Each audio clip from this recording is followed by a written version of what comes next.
Unified 911, anong matutulong namin sa'yo? Anya ti may tulong miken ka po. Anong may tatabang ko sa Unsay imo? akong ikatabang nimo? Ngini makadabang na misal ka no.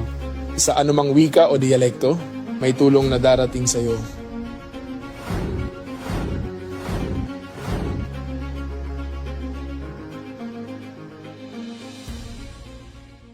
Lilingkod sa bawat Pilipino at magbibigay ng tamang impormasyon para sa tahimik at maayos na Pilipinas. Police News Network, alagad ng batas, tagapagtaguyod ng balitang pulis, sandigan ng mamamayan, patnubay ng katotohanan.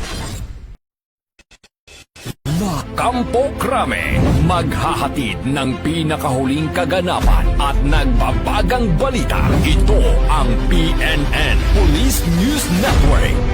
At ngayon, ang inyong mga tagapagbalita. Magandang hapon, Bagong Pilipinas. Ako inyong alagad ng batas, tagataguyod ng balitang pulis, Patrolman Justin Mamolo mula sa PNP Drug Enforcement Group.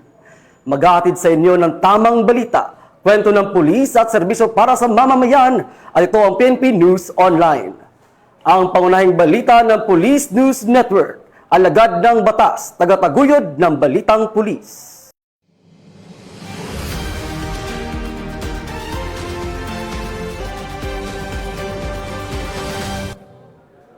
At narito ang mga balitang dapat niyong abangan.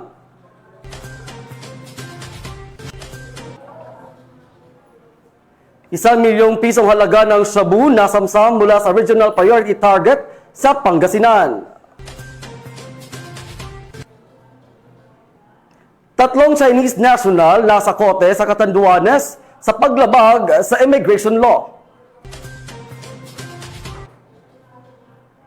At robbery hold-up suspect arestado sa hot pursuit operation.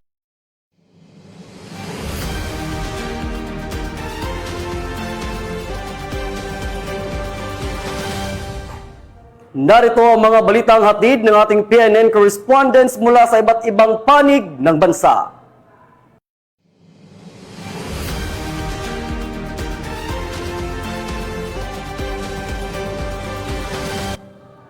Simulan natin ang balita mula sa bahagi ng Luzon.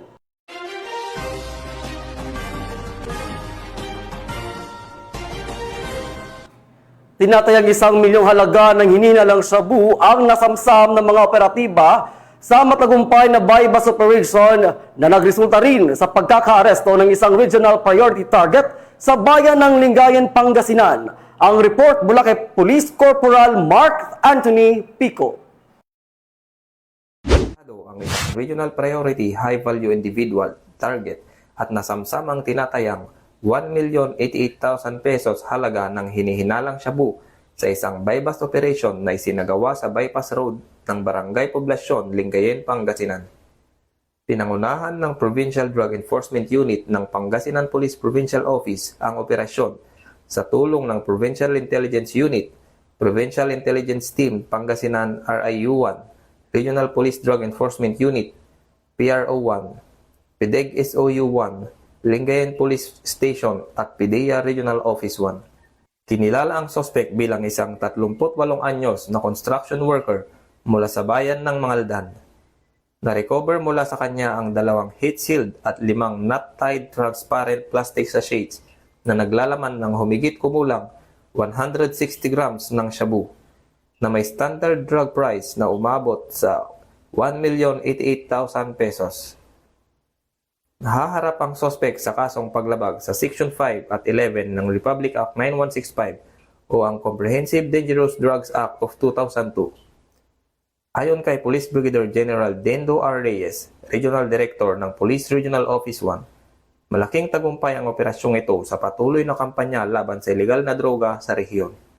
Ang operasyong ito ay nagbibigay ng matinding hampas sa operasyon ng ilegal na droga sa rehiyon. Ang matibay na koordinasyon at pagtutulungan ng ating mga unit at katuwang na ahensya ay patunay na ating dedikasyon para sa ligtas na Ilocania, pahayag ni Police Brigadier General Reyes. Ang tagumpay na ito ay patuloy na nagpapakita na ang kapulisan ng Region 1 ay maaasahan, malalapitan at mapagkakatiwalaan. Mula dito sa Ilocos Region, ako ang inyong PNN correspondent, Police Corporal Mark Anthony Pico, alagad ng batas, tagataguyod ng Balitang Pulis. Maraming salamat, Police Corporal Pico. Walang kawala sa batas ang isang babaeng nakatalang top 3 provincial level most wanted person na sangkot sa iligal na droga matapos siyang maaresto ng PNP sa Mariveles, Bataan. Nakatutok dyan si Patrolwoman Janice Bulahaw. Matagumpay na naaresto ng pinagsanib na puwersa ng Mariveles Municipal Police Station, katuwang ang Bataan 1st at 2nd Provincial Mobile Force Companies, Bataan Maritime Police Station, CIDG Bataan at PIDMU Bataan PPO, ang isang most wanted person provincial level sa Barangay Townsite, Mariveles, Bataan. Kinilala ang suspect bilang isang 27 anyos na babae, residente ng Barangay Townsite, Mariveles, Bataan, nakabilang sa listahan ng top 3 provincial level most wanted persons. Ayon sa ulat, arestado ang suspect sa bisa ng warrant of arrest dahil sa kasong panglabag sa Section 5 Article 2 ng Republic Act 9165 o Comprehensive Dangerous Drugs Act of 2002. Ang suspect ay kasalukuyang nasa kustodiya ng Mariveles MPS para sa kaukulang dokumentasyon at tamang disposisyon. Sa pamumuno ni Police Colonel Marites A. Salvadora,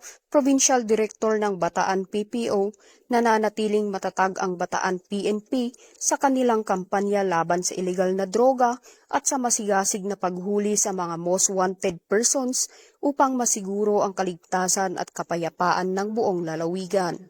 Mula dito sa Police Regional Office 3, ako ang inyong PNN Correspondent, Patrolwoman Janice Bulahaw, alagad ng batas, tagataguyod ng Balitang Pulis.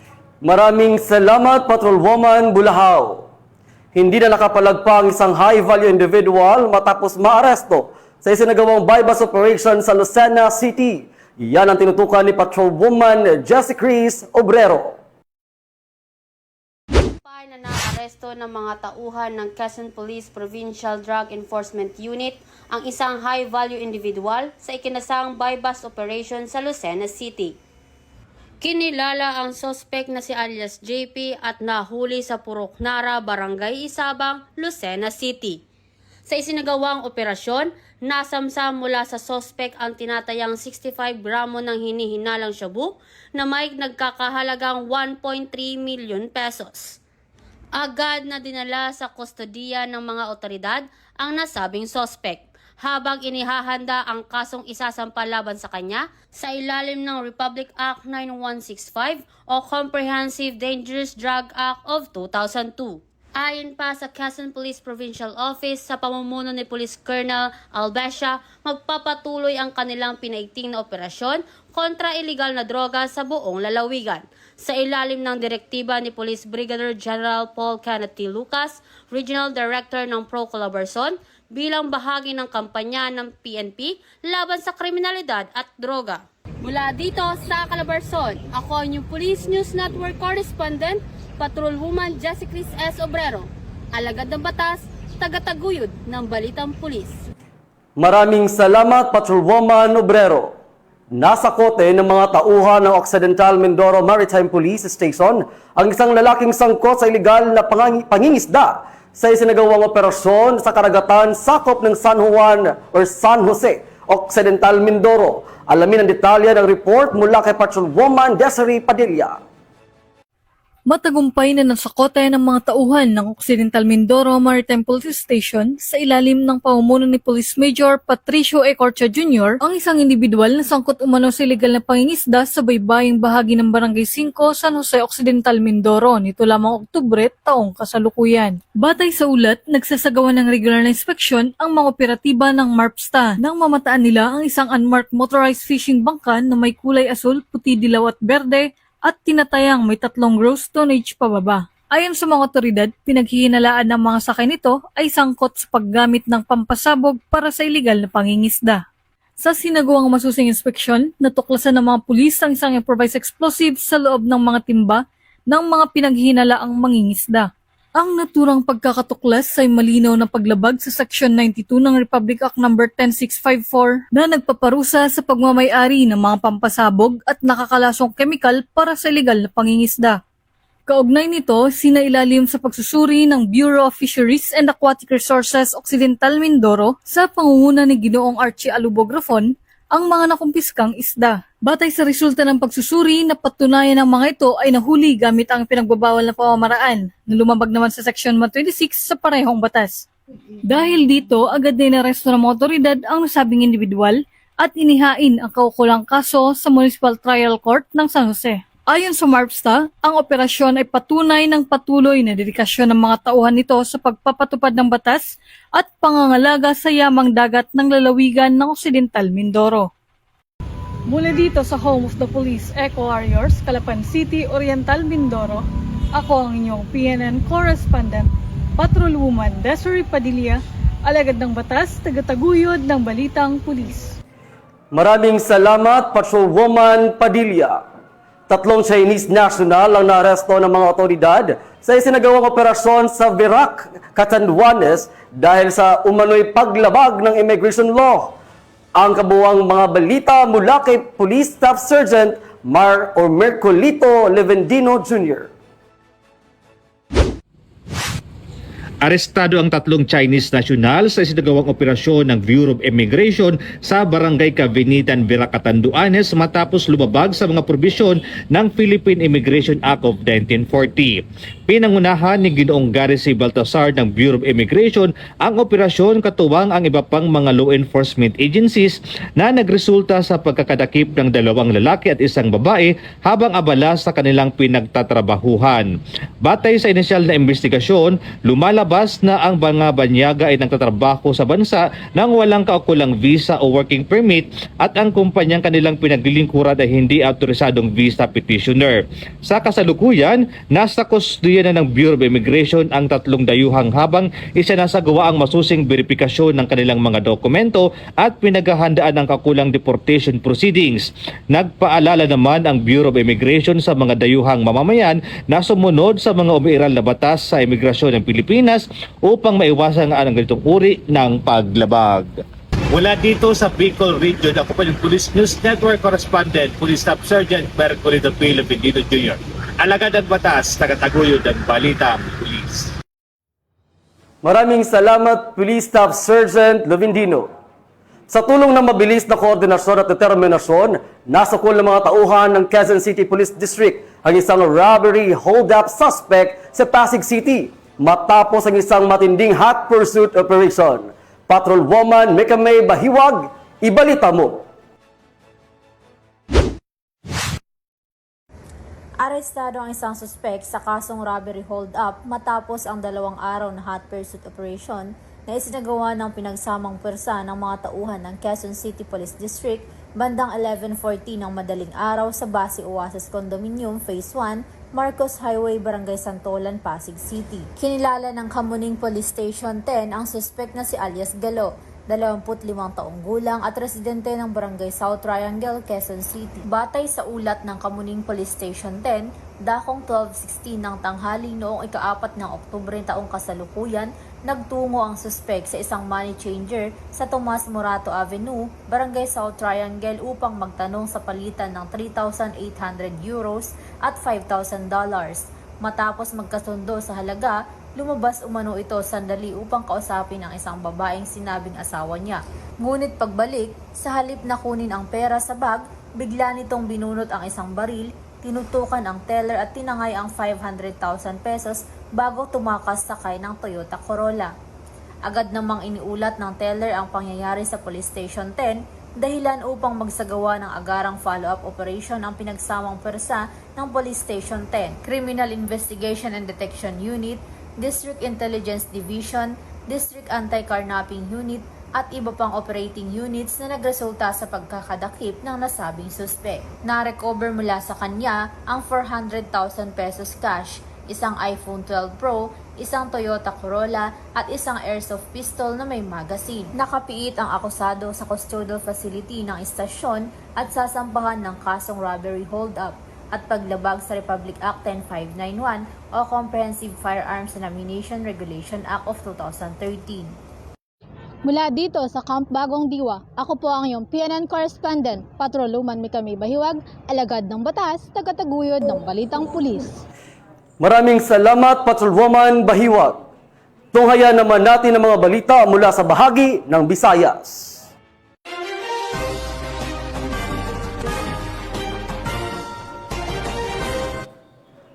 Muling nagbunga ang maigting na kampanya ng Philippine National Police matapos masamsam ang tinatayang 850,000 halaga ng hinihinalang shabu sa isang matagumpay na buy-bust operation ng PNP Drug Enforcement Group Special Operations Unit 6 sa Iloilo City. Patrolwoman Glidel Astrologo sa report.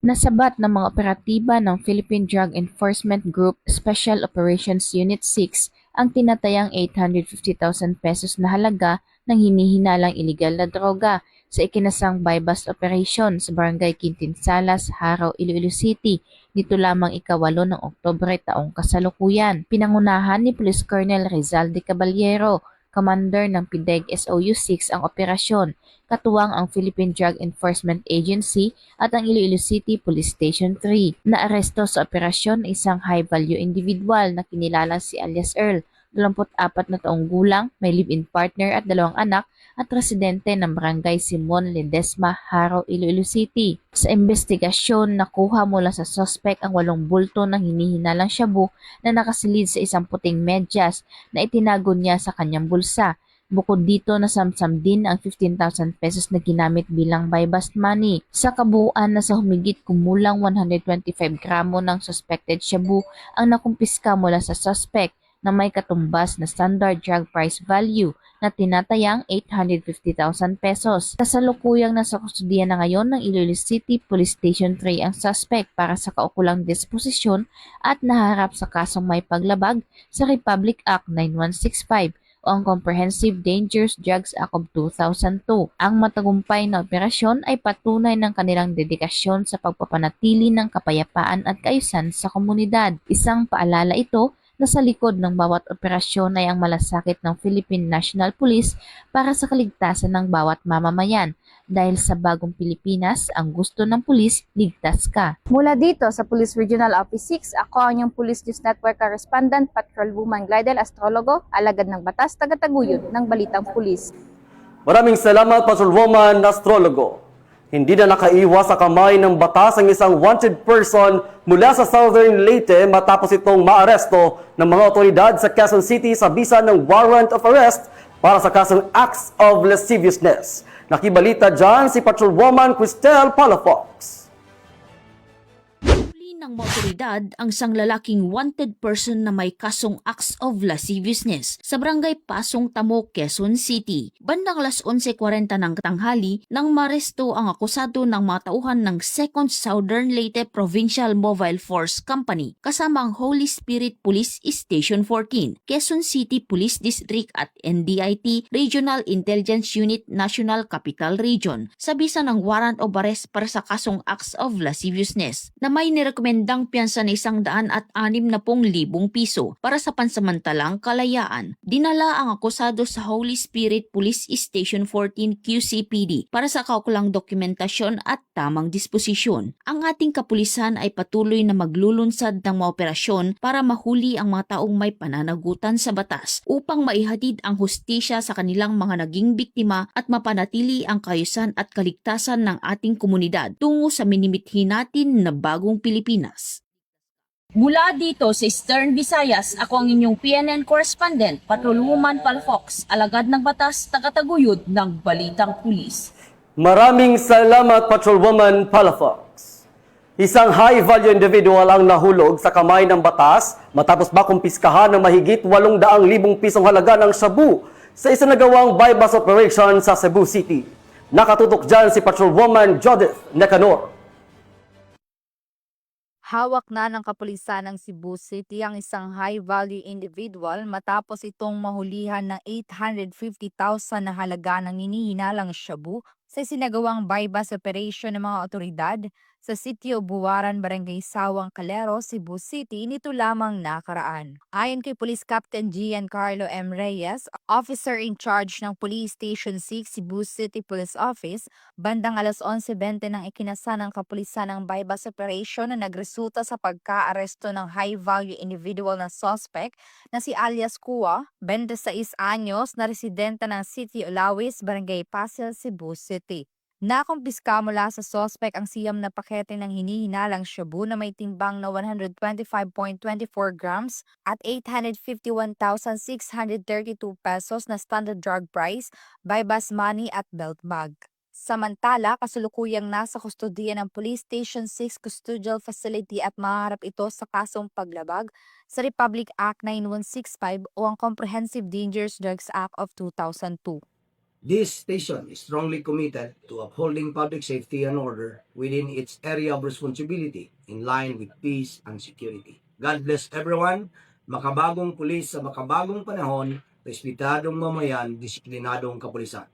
Ang matagumpay na pagka-aresto ng suspect ay patunay ng Cebu City PNP ng kanilang mas pinaigting na pagpapatupad ng batas upang panatilihing ligtas at payapa ang komunidad, alinsunod sa direktiba ni Police Lieutenant General Jose Melencio C. Nartates Jr., Acting Chief Philippine National Police. Mula dito sa Central Visayas, ako yung Police News Network Correspondent, Patrolwoman Judith Ticanor, alagad ng batas, tagataguyod ng Balitang Pulis.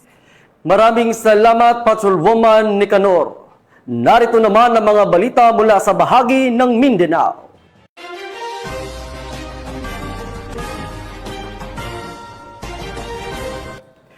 Kulungan ang bagsak ng lalaking top 5 most wanted person provincial level matapos itong mahuli ng kapulisan dahil sa kaso nitong statutory rape sa Molave, Zamboanga del Sur. Nagbabalita dyan si Patrolwoman Joyce Franco. Ang isang top 5 most wanted person provincial level sa kasong statutory rape sa isinagawang joint law enforcement operation ng Molave Municipal Police Station katuwang ang RIU-10 Lanao del Norte Provincial Intelligence Team sa Barangay Macugihon, Molave, Zamboanga del Sur. Kinilala ng mga otoridad ang naarestong suspect na si alias Marlo, 26 na taong gulang, lalaki at residente ng Purok Piña, Barangay Macugihon, Molave. Ang suspect ay nahaharap sa kasong statutory rape na walang inirekomendang piyansa. Nasa kustodiya ng Molave MPS ang suspect para sa tamang disposisyon ng kaso. Patunay lamang na ang pambansang pulisya, katuwang iba't ibang ahensya ng gobyerno, ay patuloy sa pagpapatupad ng kanilang sinumpaang tungkulin kontra kriminalidad na naaayon sa agenda ng gobyerno na itaguyod ang kaayusan at kaligtasan ng publiko, kapayapaan at seguridad na magkaroon ng maunlad na isang bagong Pilipinas. Mula dito sa Zamboanga Peninsula, nagbabalita, ako ang inyong PNN Correspondent, Patrolwoman Joyce Franco, alagad ng batas, tagataguyod ng Balitang Pulis. Maraming salamat, Patrolwoman Franco. Isang lalaki ang arestado ng mga otoridad matapos mahulihan ng smuggled cigarettes na aabot sa 700,000 pisong halaga sa ikinasang operasyon ng Davao City. Narito ang report mula kay Patrolwoman Mariel May Dunkilag. Timbog ang isang 21 anyos na lalaki matapos mahuli sa akto ng pagbaba ng mga kahon ng smuggled cigarette mula sa isang minivan sa tabi ng kalsada ng Kilometer 11, Barangay sa Davao City, bandang alas 3:14 ng hapon nitong Oktubre 8 taong kasalukuyan. Kinilala ang suspect na si alias Javier, residente ng Muslim Village, Barangay sa Davao City. Isinagawa ang pagkakaaresto ng mga tauhan ng Davao City Special Operations Group habang nagsasagawa ng monitoring at surveillance laban sa mga aktibidad na may kinalaman sa krimen sa nasabing barangay. Na-recover mula sa suspect ang 15 master cases ng smuggled cigarette na may tinatayang kabuang halaga na umaabot sa 900,000 pesos. Ang nasabing halaga ng nakumpiskang sigarilyo ay nagpapakita ng seryosong banta sa lokal na ekonomiya at kalusugan ng publiko. Lalo pat nilalabag nito ang Republic Act 10643 o ang Graphic Health Warning Law na naglalayong pigilan ang malawakang paggamit ng sigarilyo sa pamamagitan ng mahigpit na regulasyon sa packaging at distribusyon nito. Sa likod ng matagumpay na operasyon na ito, muling pinatunayan ng mga otoridad ng Davao City ang kanilang matibay na paninindigan laban sa iligal na kalakalan kasamaan, lalo na sa mga smuggling ng mga produktong nakakasama sa kalusugan ng publiko. Naway magsilbing babala ito sa lahat ng mga patuloy na lumalabag sa batas, na sa bawat kilos na taliwas sa tama, may kaakibat na pananagutan. Mula dito sa Rion 11, ako ang iyong PNN correspondent, Patuluan Mariel Maydon Kilab, alagad ng batas, tagataguyod ng Balitang Pulis. Maraming salamat, Patrolwoman Don Kilab. Mabilis na rumisponde ang mga tauhan ng General Santos City PNP matapos sumiklab ang isang sunog sa barangay Tambler, General Santos City. Alamin ang iba pang detalye mula kay Patrolwoman Jovelyn Dudoso. Ng sunog ang naganap sa Purok Estela Maris, Barangay Tambler, General Santos City na agad naman ipinaalam ng isang concerned citizen sa himpilan ng pulisya. Mabilis na rumisponde ang mga tauhan ng PNP General Santos City kasama ang duty investigator upang magbigay ng tulong sa lugar. Pagdating nila, nadatnan nila ang mga tauhan ng Bureau of Fire Protection na nagsasagawa ng pag-apula sa apoy. Batay sa ulat, nagsimula ang sunog dakong alas 3 ng hapon at tuluyang naapula bandang alas 4:20 ng hapon.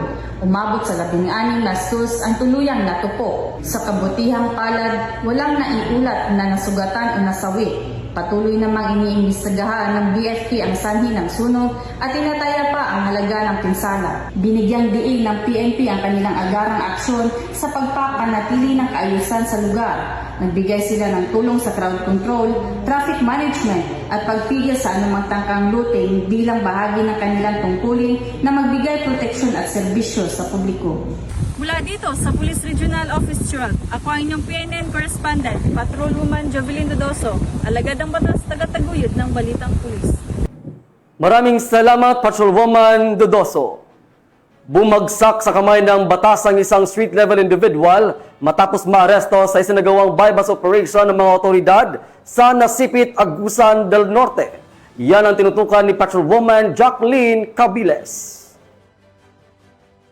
Arestado ang isang street-level individual sa isinagawang bypass operation ng Nasipit Municipal Police Station sa pakikipag-ugnayan ng PDEA Agusan del Norte Police Office sa Barangay 3, Poblasyon, Nasipit, Agusan del Norte. Kinilala ni Police Colonel April Mark C. Yang, Provincial Director ng Agusan del Norte Police Office, ang suspect na si alias Junjun, 42 anyos, walang trabaho at residente ng Barangay Camagong, Nasipit. Na-recover mula sa kanya ang hinihinalang shabu na may 3 at 8 gramo na nagkakahalaga ng 25,840 pesos. Ipinaalam sa suspect ang kanyang mga karapatang konstitusyonal sa wikang naunawaan niya bago dinala sa Nasipit Municipal Police Station para sa kasong paglabag sa Republic Act 9165 o Comprehensive Dangerous Drugs Act of 2002. Ayon kay Police Colonel Yang, patuloy ang mas pinaigting na kampanya ng pulisya laban sa iligal na droga at hindi lamang ito laban ng pulisya kundi ng buong komunidad. Ang matagumpay na operasyon ay bahagi ng kanilang patuloy na kampanya laban sa iligal na droga sa lungsod. Nananawagan din sila sa publiko na makiisa at agad i-report sa mga otoridad ang anumang kahina-hinalang aktibidad sa kanilang komunidad.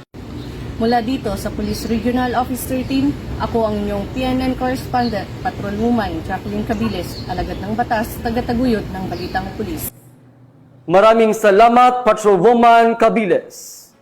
Matagumpay na naresolba ng mga otoridad ang isang rido settlement o alitan sa pagitan ng dalawang pamilyang matagal nang may hidwaan sa Special Geographic Area ng Bangsamoro Autonomous Region in Muslim Mindanao.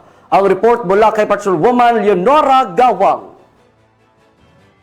Matagumpay na naisagawa ang rido settlement sa pagitan ng dalawang pamilyang may alitan na ginanap sa Municipal Covered Court Pahamudin SJ Barm nito lamang 8 ng Oktubre taong kasalukuyan. Naging katuwang ang mga kapulisan ng SJA sa naturang aktibidad na dinaluhan ng SJM Postbarm, MILG at 34th Infantry Battalion Philippine Army na naging saksi sa pag-aayos at pagkakasundo kaugnay ng rido sa pagitan ng dalawang pamilyang umano'y may hidwaan. Ang rido settlement ay isang mahalagang hakbang upang wakasan ang alitan sa pagitan ng dalawang pamilya at maiwasan ang karahasan sa kanilang komunidad.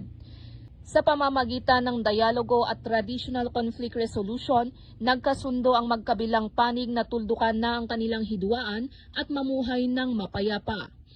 Nagpahayag naman ng pasasalamat ang mga kinatawan ng bawat pamilya sa kapulisan sa kanilang ginampanang papel sa settlement process. Samantala, tiniyak naman ng mga otoridad na patuloy silang magbabantay upang mapanatili ang katahimikan sa lugar.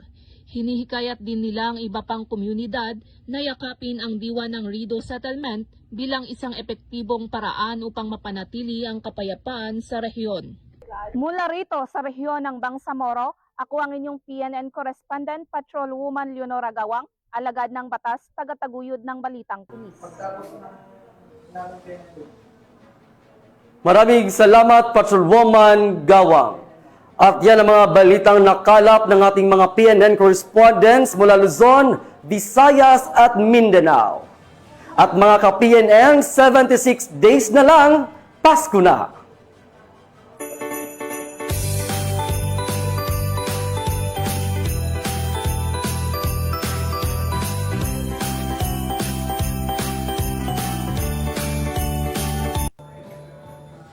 Sa ngalan ng pamunuan ng Philippine National Police sa pamumuno ni Acting Chief PNP, Police Lieutenant General Jose Melanchon Artates Jr. at sa pamumuno ni President Ferdinand Bongbong Marcos Jr., kami ay maglilingkod sa bawat Pilipino at magbibigay ng tama at balanseng balita bilang bagong PNP para sa bagong Pilipinas. Mula rito sa tanggapan ng tagapag-ugnay ng pambansang pulisya, ako ang inyong alagad ng batas, tagataguyod ng Balitang Pulis, Patrolman Justin Mamolo mula sa PNP Drug Enforcement Group. Paghahatid ng tamang balita, kwento ng pulis at serbisyo para sa mamamayan, at ito ang PNP News Online. Ang pangunahing balita ng Police News Network.